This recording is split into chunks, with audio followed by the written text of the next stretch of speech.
दोस्तों, स्वागत है आपका टेंसूरा यानी that time I got reincarnated as a slime के वॉल्यूम 23 के डिटेल्ड एक्सप्लेनेशन वीडियो में। और आज हम कवर करने वाले हैं इंटरलूड, सेकंड कमिंग और chapter 3 the chaos of the evil God की पूरी कहानी को एकदम डिटेल में। तो बिना किसी देरी के चलिए शुरू करते हैं। कहानी की शुरुआत होती है डिनो और उसके ग्रुप से, जो बैटलफील्ड के ऊपर आसमान में पहुंच चुके थे। और वहां पहुंचते ही उन्हें एक बहुत बुरी खबर मिली कि मिलिम हार चुकी है। मिलिम की हार की खबर सुनते ही डीनो को बहुत गुस्सा आया। वह अपना आपा खोने ही वाला था, लेकिन उसने खुद को कंट्रोल किया और सोचा कि उसे नीचे जाकर बेनिमरू के कमांड को ज्वाइन करना चाहिए। लेकिन ठीक उसी वक्त फेल्डवे वहां आ गया और उसने डीनो का पीछा करना शुरू कर दिया। फेल्डवे ने डीनो को रुकने के लिए कहा, जिस पर डीनो ने बहुत ही ठंडे दिमाग से जवाब दिया, क्या तुम हमारे रास्ते में आने की कोशिश कर रहे हो? देखो, मैं यहाँ बिजी हूँ, जरा माहौल को समझो। डीनो और उसके साथियों ने फेल्डवे को बहुत ही रूड तरीके से जवाब दिया। डीनो ने अपनी नाराजगी छुपाने की बिल्कुल भी कोशिश नहीं की और वह साफ साफ नाखुश दिख रहा था। लेकिन फेल्डवे को इससे कोई फर्क नहीं पड़ रहा। फेल्डवे की यह कमी भी है और खूबी भी कि वह दूसरों की फीलिंग्स और थॉट्स की परवाह नहीं करता। फेल्डवे ने सीधा सवाल किया, मेरे सवाल का जवाब दो। क्या तुम्हें लगता है कि वेल्दानवा सामा चाहते थे कि यह सिचुएशन पैदा हो? डीनो और बाकी लोग कंफ्यूज हो गए जब फेल्डवे ने अचानक अपने बारे में बात करना शुरू कर दिया। डीनो मिलिम को बचाने जाना चाहता था, लेकिन फेल्डवे बीच में रुकावट बन रहा था। डीनो और उसका ग्रुप थॉट ट्रांसमिशन के जरिए बात कर रहे थे, इसलिए उन्हें टाइम वेस्ट होने की ज्यादा चिंता नहीं थी। लेकिन फिर भी उनका मूड खराब हो गया था। इसी फ्रस्ट्रेशन में पिको ने तंज कसते हुए पूछा, अगर वेल्डनावा रिवाइव नहीं हुए होते तो तुम क्या करते? इस सवाल पर फील्डवे ने एक गहरी सांस ली और कहा, तुमने अभी तक मेन क्वेश्चन नहीं पूछा है, लेकिन मैं पहले इसका जवाब देता हूँ। बेशक मेरा प्लान था कि मैं दुनिया को रिकंस्ट्रक्ट करूं और एक ऐसी आइडियल सोसाइटी बनाऊं जिसे मैं पूरी तरह कंट्रोल कर सकूं। अगर शुरुआत से ही दुनिया का मैनेजमेंट मेरे हाथ में होता तो ऐसा ट्रेजेडी कभी नहीं होती। फेल्डवे ने अपना कंक्लूजन देते हुए कहा कि मैं सब कुछ रिसेट करने वाला हूं, एक यूटोपिया बनाने वाला हूं और फिर उस पर्सन यानी वेल्दनावा का इंतजार करने वाला हूं। ये एक तरह से उसकी अटूट फिलॉसफी थी।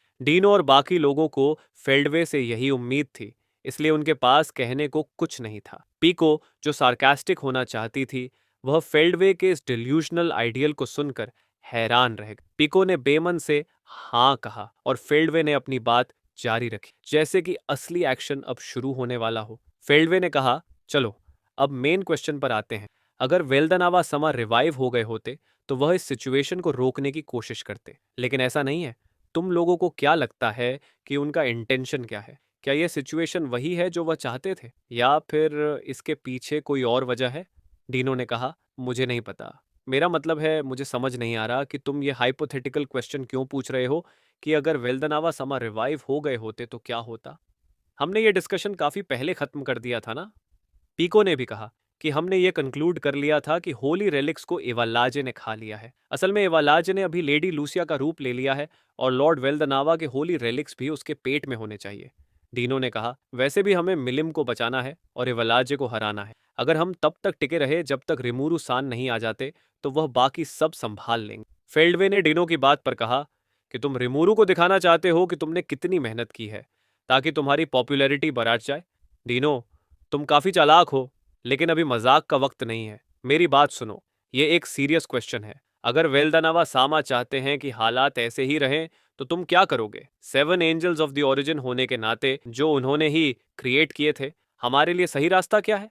इस सवाल ने फेल्डवे के अंदर के गहरे दर्द को उजागर कर दिया। डीनो और बाकी लोग समझ गए कि वह सीरियस है, इसलिए उन्होंने अपना एटीट्यूड बदल दिया। डीनो को लगा कि अरे यार, क्या मुसीबत है। फेल्डवे ने डीनो से पूछा कि तुम्हें भी शक था ना कि वेल्दनावा समा रिवाइव हो चुके हैं? डीनो की intuition seven angels of origin में सबसे बेस्ट और उसे इग्नोर नहीं किया जा सकता था। डीनो ने माना कि हाँ, मुझे शक है कि वेल्दनावा सामा पहले ही रिजरेक्ट हो चुके हैं। असल में एवालाज का अपीयरेंस लेडी लूसिया जैसा है। अगर होली रेलिक्स चोरी हो गए थे तो यह अजीब नहीं होगा अगर वह लॉर्ड वेल्दनावा का अपीयरेंस भी ले ले। पीको और ग्रासिया इस एक्सप्लेनेशन से कन्विंस नहीं थे। उन्होंने कहा कि अगर इवलाजे ने दोनों को निगल लिया है तो प्रोबेबिलिटी 50-50 है ना। वैसे भी ये इवलाज पर डिपेंड करता है कि वह किसका रूप लेगा। डाइनो के पास कोई सबूत नहीं था, इसलिए वह चुप रहा। उसने बस इतना कहा कि हाँ, शायद तुम सही हो। सच तो ये था कि डीनो उम्मीद कर रहा था कि उसका शक गलत हो, इसलिए वह इन डाउट्स को इग्नोर कर रहा था। फेल्डवे भी डीनो जैसा ही महसूस कर रहा था। अगर ये सब सच है, तो अब तक फेल्डवे ने जो भी किया और जो उसकी दिल्ली इच्छा थी, वह सब बेकार हो जाएगी। फेल्डवे के लिए यह एक ऐसा सच था जिसे वह स्वीकार नहीं करना चाहता था। फेल्डवे सोचने लगा कि मुझे ऐसा क्यों लग रहा है? अगर भगवान यही चाहते हैं, तो क्या मुझे इसे ब्लाइंडली फॉलो नहीं करना चाहिए? एक भक्त को तो ऐसा ही होना चाहिए। लेकिन अगर ऐसा है, तो इसका मतलब है कि जिस भगवान से फेल्डवे प्यार करता था, वह अब कहीं नहीं है। फेल्डवे को अपनी गलती का एहसास हुआ। वह अपने डिल्यूजन्स में फंसा हुआ था और अपनी असली इच्छाओं को गलत समझ रहा था। वह उस वेल्दनावा को चाहता था जो सभी लाइफ फॉर्म्स को प्यार और रिस्पेक्ट करता था, उनकी फ्री विल और डाइवर्सिटी को पहचानता था। वह वेल्दनावा ऐसा बिल्कुल नहीं था जो चुपचाप खड़ीदीदा होकर दुनिया को नष्ट होते हुए देखे। फेल्डवे ने डीनो से पूछा कि अगर लॉर्ड वेल्दनावा रिवाइव भी हो गए होते, तो भी तुम्हारा उन्हें ओबीडियंटली फॉलो करने का कोई इरादा नहीं है ना? डीनो ने कहा कि यह हाइपोथेटिकल है, लेकिन तुम सही हो। लगता है तुम इस बात से उबर चुके हो। फेल्डवे ने कहा कि मैं डिनाई नहीं करूंगा।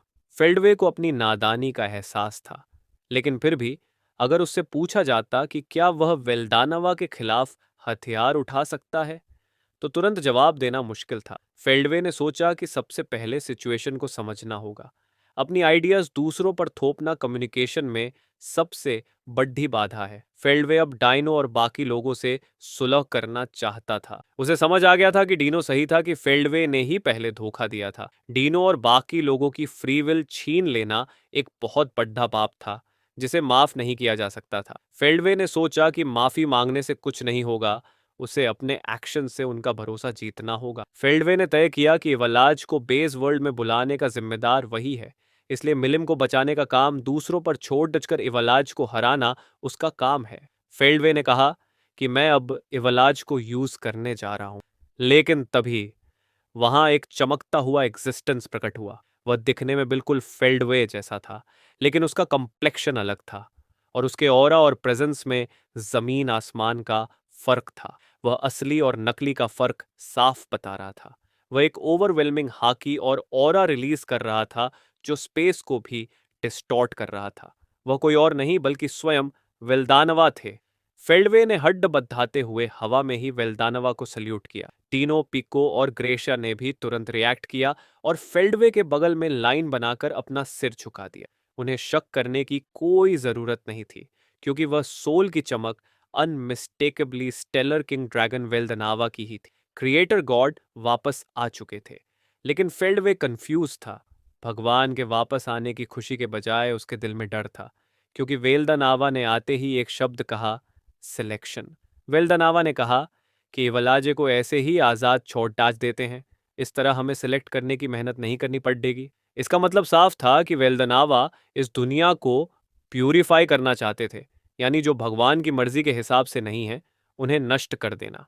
फेल्डवे भी यही करने की कोशिश कर रहा था, लेकिन अब उसे खुशी के बजाय दुख हो रहा था। उसे एहसास हुआ कि वह कितना मूर्ख था। वेल्दनावा दुनिया को नष्ट करना चाहते थे, इसलिए उन्होंने यह काम फेल्डवे पर छोड़ दिया था और खुद छुप गए थे। फेल्डवे सोचने लगा कि क्या अब मुझे खुश होना चाहिए, क्योंकि मैं भगवान की मर्जी के हिसाब से काम कर रहा था। लेकिन उसके दिमाग से ये ख्याल नहीं जा रहा था कि यह सही नहीं है। सेवन एंजल्स ऑफ ओरिजिन का काम अपने मास्टर की सेवा करना है, लेकिन इमोशनली वह इसे एक्सेप्ट नहीं कर पा रहा था। तभी डीनो ने फेल्डवे से पहले बोल दिया। डीनो ने वेल्दनावा से कहा कि आपकी बातों के लिए शुक्रिया, लेकिन मैं इसके खिलाफ हूं। दुनिया इतनी भी बुरी नहीं है कि इसे नष्ट कर दिया जाए। मुझे लगता है कि यह पहले से ज्यादा स्टेबल है। हमें इवालज को खत्म करके दुनिया में शांति वापस लानी चाहिए। वेल्दानवा ने डीनो की बात सुनकर हैरानी से अपना सिर झुकाया और कहा कि क्या तुम मेरा विरोध करोगे? वेल्दानवा ने एक आह भरी और कहा कि क्या तुम भी वेलजार्ड के साथ हो? उसने भी मेरा विरोध किया था, लेकिन मैंने उसे माफ नहीं किया। मैं किसी को अगली दुनिया में ले जाना चाहता था, इसलिए मैंने उसकी सेल्फिश विश सुनी। मैंने वादा किया कि मैं सिर्फ उन्हें ही ले जाऊंगा जिन्हें उसने फ्रीज किया है। फेल्डवे को अब समझ आया कि वेलजार्ड ने ऐसा क्यों किया था। वेल्दानावा ने कहा कि तुम पहले टूल्स थे जिन्हें मैंने बनाया था, इसलिए मैंने सोचा कि मैं तुम्हें अपने साथ ले जाऊंगा। वेलदानवा ने डिनो की तरफ देखा और इससे पहले कि कोई कुछ समझ पाता, डिनो के सीने को एक लाइट की फ्लैश ने भेद दिया। फेल्डवे ने चिल्लाया, डिनो! और पीको ग्रेसिया ने उसे संभाला। फेल्डवे ने दोनों से कहा कि डाइनो को लेकर भाग जाओ। ग्रेसिया और पीको तुरंत डिनो को लेकर जमीन की तरफ भागे। उन्हें भेजने के बाद वेल्दनावा फेल्डवे की तरफ मुद्दे और पूछा कि क्या तुम भी मेरे खिलाफ जाओगे? फेल्डवे ने कहा, नहीं, मेरी वफादारी आपकी है, लेकिन अगर मुझे लगता है कि आप गलत हैं तो एक सबॉर्डिनेट होने के नाते मेरा फर्ज है कि मैं आपको सलाह दूं और आपको रोकूं। फेल्डवे तैयार था। उसे समझ आ गया था कि अंधभक्ति बुरी है। वेल्दनावा की सोल प्योर और ब्यूटीफुल थी, लेकिन उसमें प्यार नहीं था। भगवान टूट चुके थे। जब उन्होंने अपनी प्यारी लूसिया को खोया तो उनके दिल को गहरा नुकसान पहुंचा था। वह दुनिया में वापस तो आए थे, लेकिन एक बिल्कुल अलग इंसान बनकर। फेल्डवे की आंखों से आंसू छलक पड़े। वह अपने मास्टर को ऐसे नहीं छोड़ डट सकता था। उसने कसम खाई कि मैं अपने पेरेंट्स को सरपास करूंगा और आपको बचाऊंगा। और फिर उसने अपने प्यारे मास्टर को चैलेंज किया। इधर chapter 3 the chaos of the evil God में युद्ध अपने चरम पर था। सबको लग रहा था कि मिलिम को बचाना बेकार चिंता थी, क्योंकि इवालजे ने मिलिम को एक तरफ फेंक दिया था और उसे मारने का कोई इरादा नहीं लग रहा था। इवालाजे प्योर ईविल था, लेकिन उसकी ताकत इतनी ज्यादा थी कि उसे मिलिम भी थ्रेट नहीं लग रही थी। बेनीमारू ने माना कि यह हमारे कंट्रोल से बाहर है, और यह बात उसके मुंह से अनजाने में निकल गई, जिसे सुनकर आस-पास के लोगों का मनोबल गिर सकता था। लेकिन सब यही महसूस कर रहे थे। करियन और फ्राई ने पॉजिटिव रहने की कोशिश की और कहा कि चलो, कम से कम मिलिम सुरक्षित है। वेल्डोरा आगे बढ़ा, लेकिन वेलग्राइंड के डर से वह पीछे नहीं हट सकता था। वेल्डोरा ने मन ही मन रिमूरू को याद किया और इवलाजे से लड्जने कूद पद्दा। रूमिनस ने होली मैजिक से मिलिम को हील किया और उसे आराम करने की सलाह दी, क्योंकि मिलिम ने बहुत एनर्जी वेस्ट कर दी थी और उसका शरीर बार बार नष्ट होकर रीजनरेट हुआ था। वेल्डोरा अकेले इवलाजे का सामना कर रहा था और टाइम बाय करने की कोशिश कर रहा था। मिलिम को लगा कि इवलाजे खेल रहा है और अगर वह सीरियस हो गया तो मुसीबत हो जाएगी। मिलिम ने नोटिस किया कि इवलाजे वेल्डोरा और उसकी फाइटिंग टेक्निक्स को सीख रहा है। वह ह्यूमन फॉर्म में आकर मार्शल आर्ट्स यूज कर रहा था। वेल्डोरा और मिलिम ने एक साथ मिलकर इवलाजे पर हमला करने का सोचा। वेल्डोरा ने पूछा कि क्या हमारे पास कोई ऐसी टेक्निक है जो इसे एक बार में मार सके, जिस पर मिलिम ने कहा कि नहीं। वेल्डोरा और मिलिम ने इवलाजे को पकड़ने का प्लान बनाया। मिलिम ने इवलाजे को पीछे से पकड़ा और वेल्डोरा ने फर्टाइल पैराडॉक्स यूज करने की कोशिश की, लेकिन इवलाजे ने अपनी मैजिक पावर एक्सप्लोड कर दी, जिससे मिलिम दूर जा गिरी और वेल्डोरा को भी उसने हवा से गिराकर चट्टानों में दे मारा। वेलग्राइंड, ओबरा और टेस्टारोसा, जो इवलाजे के डेमोनिक ऑरा को दबाने की कोशिश कर रहे थे, उनके चेहरे भी उतर गए। तभी आसमान से कुछ गिरा। वह डीनो था, जिसके सीने में एक बड़ा छेद था। मिलिम और वेल्डोरा ने उसे पहचाना। डाइनो के साथ पीको और ग्रासिया भी थीं। बेनीमारू ने तुरंत एक्शन लिया और डीनो को प्रोटेक्ट किया। रूमिनस ने अपनी होली मैजिक से डीनो को हील किया, जो कि एक मिरेकल जैसा था। डीनो ने होश में आते ही मजाक किया कि काश मैं और सो सकता, लेकिन ग्रासिया ने उसे डांटा। बेनीमारू ने पूछा कि क्या हुआ। डीनो जवाब देने ही वाला था कि तभी आसमान से एक और चीज गिरी और जमीन पर एक क्रेटर बन गया। धूल हटने पर देखा गया कि वह फेल्डवे था। फेल्डवे की हालत बहुत खराब थी और उसका शरीर डिसइंटीग्रेट हो रहा था। वेलग्राइंड और ओबेरा हैरान थे। हिनाटा को लगा कि शायद रिमूरू ने ऐसा किया है, लेकिन रिमूरू ऐसा करता तो उसे जिंदा पकड़ता। डाइनो ने फेल्डवे को उठाया और फेल्डवे ने कहा कि मैं कितना बेवकूफ था। डीनो ने आसमान की तरफ देखा और कहा कि मुझे नहीं लगता कि हमारे पास जीतने का कोई चांस है। ओबेरा ने पूछा कि क्या वह लॉर्ड वेल्दनावा है, और सबकी चुप्पी ने जवाब दे दिया। फेल्डवे ने ओबेरा से माफी मांगी और माना कि वेल्दनावा रिवाइव हो चुके हैं। वेलग्राइंड ने पूछा कि भाई का मकसद क्या है, तो डीनो और फेल्डवे ने बताया कि वह दुनिया को दोबारा बनाना चाहते हैं और फेल्ड वर्क्स को नष्ट करना चाहते हैं। ये एक बहुत बड़ी समस्या थी। अब सवाल यह था कि क्या वे क्रिएटर गॉड का विरोध करेंगे या उनका कहना मानेंगे। पेनीमारू, हिनाटा और टेस्टारोसा ने साफ कर दिया कि वे सिर्फ रिमूरू को फॉलो करेंगे। वेलग्राइंड ने कहा कि वह मसायुकी के साथ है और मसायुकी ने कहा कि मैं अभी मरना नहीं चाहता, इसलिए वह भी लड़ने को तैयार था। तभी एक लापरवाह आवाज आई और रिमूरू स्लाइम फॉर्म में डियाब्लो की गोद में वहां टेलीपोर्ट हुआ। उसके साथ गाय और वेलजार्ड भी थे। रिमुरु ने आते ही सबको हेलो बोला और माहौल को थोड़ा हल्का कर दिया। बेनिमरु ने रिमुरु को रिपोर्ट दी। वेल्डोरा और मिलिम ने भी अपनी सफाई दी। रिमुरु ने फेल्डवे को जमीन पर पड़ा देखा, जो मर रहा था। डियाब्लो ने फेल्डवे का मजाक उड़ाया, लेकिन डीनो, पिको और ग्रेशिया ने फेल्डवे का पक्ष लिया। जलारियो भी वहां आ गया और फेल्डवे से पूछा कि तुम मर क्यों रहे हो। फेल्डवे ने जलारियो से भी माफी मांगी और अपनी गलती मानी। फेल्डवे ने कहा कि मेरी एक आखिरी इच्छा है कि मैं उस व्यक्ति को बचाना चाहता हूं जो अब भी भटक रहा है। रिमुरु ने सोचा कि यह फेल्डवे तो वेल्दनावा को रोकने की बात कर रहा है, तो क्यों ना इसकी मदद की जाए और इसे यूज किया जाए। रिमुरु ने सील को काम पर लगाया। सील ने रिमुरु के स्लाइम सेल से फेल्डवे को निगल लिया और उसे पूरी तरह हील कर दिया। फेल्डवे ठीक हो गया और हैरान था। रिमुरु ने पूछा कि क्या हम वेल्दानावा को हराने के लिए एक साथ काम कर सकते हैं। रूमिनस ने रिमुरु पर गुस्सा किया कि तुम ऐसी बातें कैसे कर सकते हो। वेलग्राइंड ने भी रिमुरु को बेवकूफ कहा। डीनो ने पूछा कि क्या रिमुरु उसे हायर करेगा। काय और वेलजार्ड ने सारी जिम्मेदारी रिमुरु पर डालने की कोशिश की। काय ने कहा कि मैं एवलाजे को संभाल लूंगा, तुम वेल्दनावा को रोको। रिमुरु ने मना किया, लेकिन कोई चारा नहीं था। काय ने कहा कि अगर हम सब मिलकर वेल्दानावा को चैलेंज करें तो जीतने के चांसेस ज्यादा हैं। रिमुरु मान गया। प्लान यह बना कि रिमुरु वेल्दानावा का ध्यान रखेगा और गाय एवलाजे को हराएगा। फिर सब मिलकर वेल्दानावा को पीटेंगे। यह भी तय हुआ कि आम लोगों को वेल्दानावा के रिजरेक्शन के बारे में नहीं बताया जाएगा। गाय एवलाजे की तरफ बढ़ा और रिमुरु ने वेल्दानावा का इंतजार किया। अचानक वेल्दानावा रिमुरु के सामने टेलीपोर्ट हुआ और रिमुरु की गर्दन पर वार किया। रिमुरु ने सील की मदद से डॉज किया। वेल्दानावा दिखने में फेल्डवे जैसा था, लेकिन उसकी आंखें गोल्ड थीं और वह ज्यादा हैंडसम लग रहा था। वेल्दानावा ने रिमुरु से कहा कि तुम इंडीड एक मैक्सिमम सिंगुलैरिटी हो। रिमुरु ने पूछा कि आप दुनिया क्यों नष्ट करना चाहते हैं। वेल्दानावा ने कहा क्योंकि तुम सब फेलियर्स हो। मैं उन्हें माफ नहीं कर सकता जिन्होंने मेरी पत्नी को छीना है। वेल्डानावा ने अपनी फाइटिंग स्पिरिट को तलवार में बदला।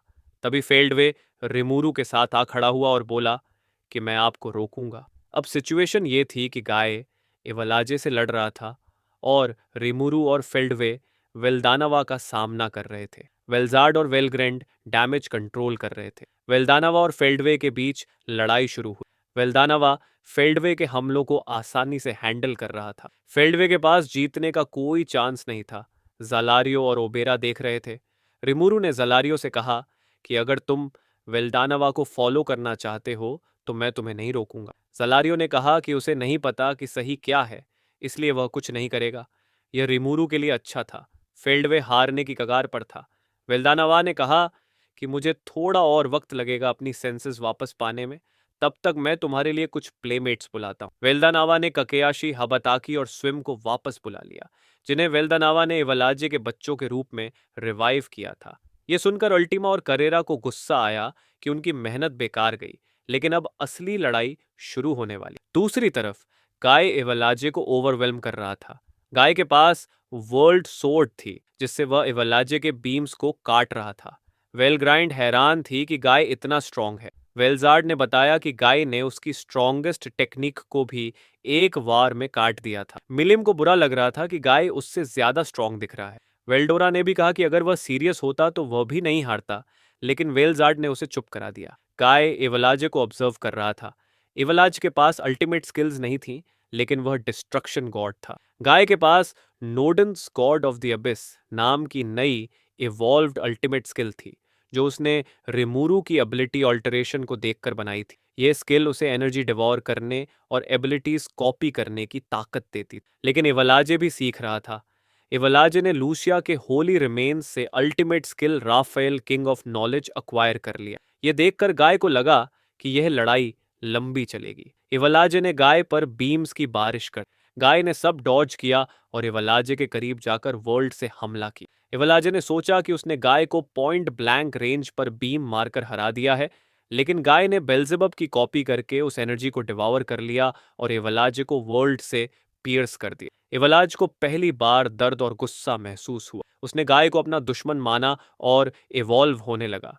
गाय ने वेल्डोरा, मिलिम, वेलग्राइंड और वेलजार्ड को टेलीपैथी से ऑर्डर दिया कि तैयार रहो, जब मैं सिग्नल दूं तो अपनी स्ट्रॉन्गेस्ट अटैक्स लॉन्च करना। वेल्डोरा और मिलिम ने शिकायत की, लेकिन वेलजार्ड के डर से मान गए। इवलाजे ने फिर हमला किया और गाय ने सिग्नल दिया। मिलिम ने ड्रागो नोवा, वेल्डोरा ने थंडरस्टॉर्म, वेलग्राइंड ने कार्डिनल एक्सेलरेशन और वेलजार्ड ने वाइट आउट अब्जॉर्ब एक साथ फायर किया। गाय ने ग्लटनी किंग बेल्जेबब यूज करके इन सब की एनर्जी को एक साथ मिलाया और उसे कैटास्ट्रोफी एक्लिप्स नाम की टेक्निक में बदल दिया। ये एक नेगेटिव एनर्जी का लूप था जो इवालजे के चारों तरफ घूमने लगा। ये टेक्निक डैमेज को रिकवर नहीं होने देती थी और हीलिंग मैजिक को नलिफाई करती थी। ये गाय की अल्टीमेट टेक्निक थी जो स्पिरिचुअल लाइफ फॉर्म्स और ट्रू ड्रैगन्स के खिलाफ भी इफेक्टिव थी। इवालजे दर्द से चिल्लाने लगा, उसके शरीर पर कर्स्ड मार्क्स बन गए और उसकी एनर्जी लीक होने लगी। इवलाजे को पहली बार असली दर्द महसूस हुआ। उसे अपने बच्चों की मौत का भी एहसास हुआ जिसे वेल्दनावा ने रिवाइव तो किया था, लेकिन इवलाजे को लगा कि वे मर चुके हैं। इवलाज को इमोशंस समझ नहीं आते थे, लेकिन अब उसने गुस्सा, नफरत और दुख सीखा। इन इमोशंस ने इवलाज को फ्यूल किया और वह और भी ज्यादा स्ट्रांग होकर बजर्क होने लगा। गाय ने हंसते हुए कहा कि मेरी कैटास्ट्रोफी एक्लिप्स ने वेल्दनावा के बनाए लॉस को भी निगेट कर दिया है। गाय को अपनी जीत का भरोसा था, क्योंकि अब एनर्जी की मात्रा से हार जीत तय नहीं होती थी, बल्कि यह इंपॉर्टेंट था कि ओपोनेंट की रिकवरी को कैसे रोका जाए। गाय ने सोचा कि रिमुरु सच में डरावना है, जिसने कॉम्बैट का कॉन्सेप्ट ही बदल दिया है। इवलाजे दर्द में तड़प रहा था और उसकी एनर्जी खत्म हो रही थी, लेकिन उसकी नफरत उसे और ताकतवर बना रही थी। ड्रैगन ऑफ रूइन अब और भी ज्यादा खतरनाक होकर उभरने वाला था। तो दोस्तों, ये था टेंसूरा के वॉल्यूम 23 के इंटरल्यूड और चैप्टर 3 का डिटेल्ड एक्सप्लेनेशन, जहां हमने देखा कि कैसे वेल्दनावा की वापसी ने सब कुछ बदल दिया है और कैसे हमारे हीरोज अब भगवान और शैतान दोनों से एक साथ लड़ी डीटीएच रहे हैं। कहानी अब अपने फाइनल क्लाइमैक्स की तरफ बरेज रही है। अगर आपको यह वीडियो पसंद आया हो तो इसे लाइक करें और चैनल को सब्सक्राइब करना न भूलें। मिलते हैं अगले वीडियो में, तब तक के लिए सायोनारा।